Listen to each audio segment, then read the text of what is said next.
My name is Yishan Wong, and I'm the CEO of Terraformation. I'll tell you about how Terraformation is helping to solve climate change.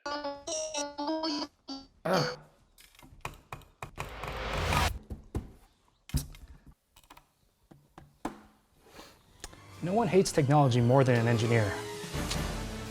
The more technology you have, the harder it is to get it to work.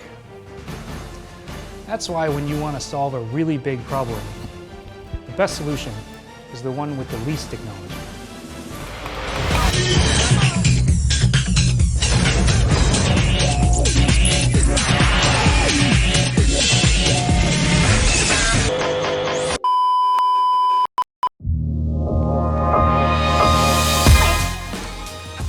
Hi, I'm Yishan. Welcome to Terraformation. Let me take you on a tour.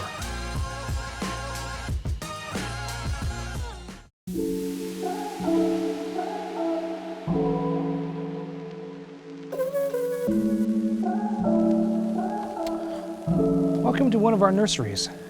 If we can plant 1 trillion trees in the next 10 years, then by the time the world hits its net zero goals in 2050, we can potentially have a carbon sink large enough to draw down all of the CO2 that's remaining in the atmosphere in a very short amount of time. Some people think that 1 trillion is too many, it's too hard. But there's a lot of us. And if you divide 1 trillion trees into 7 billion humans, that's only 150 trees per person. If every person can plant or be responsible for planting 150 trees in the next 10 years, we can get this done.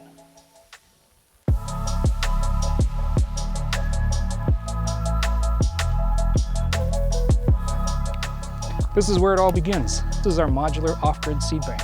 We have over 5 billion seeds across 300 species in here. Let's go inside. This is Jill, our Chief Forestry Officer. Hello. And you forgot to put on your lab coat. Oh, yeah. They told me it'd be too bright. Right, so this is a totally climate-controlled room then. Yes. Okay, we've got Viki, Mawa, Kulakala, Lolu. So this is more of the Mayapilo, species of concern. Species of concern means it's diminishing in numbers. This one, in this case, is being eaten by goats. Oh, goats are the great villain of climate change, by the way. Very much, Yeah. very much. You think they're cute, but they just like eat everything. Seed banking is widely acknowledged as being really important.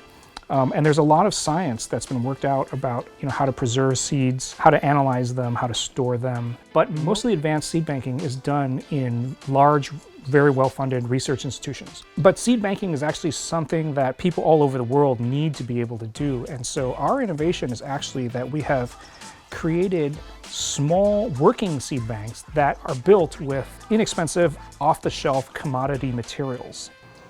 If we want to create resilient, self-sustaining forests, you have to create them by restoring it using native species. And in certain areas, the native species aren't very numerous, or the reason why it's been deforested is because we've lost a lot of the native species, and so the number of founder individuals is limited.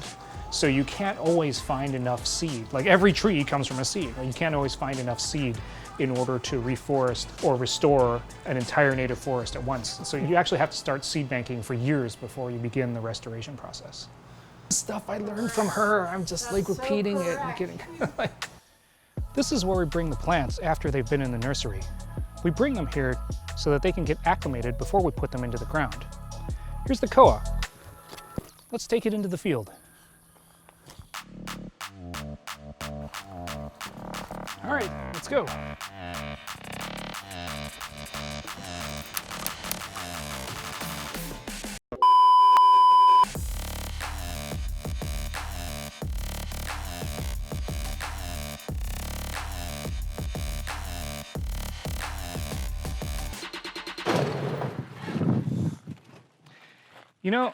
I never watched MTV when I was a kid.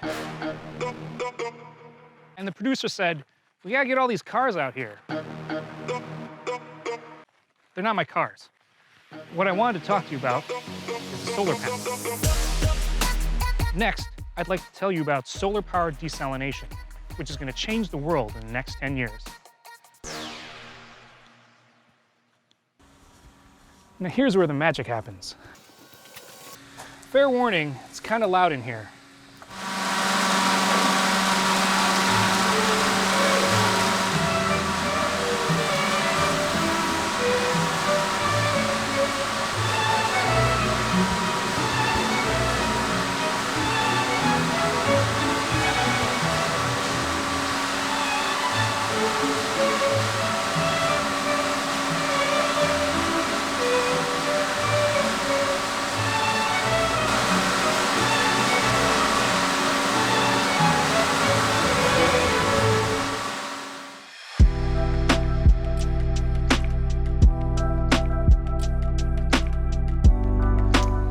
Thanks for coming by.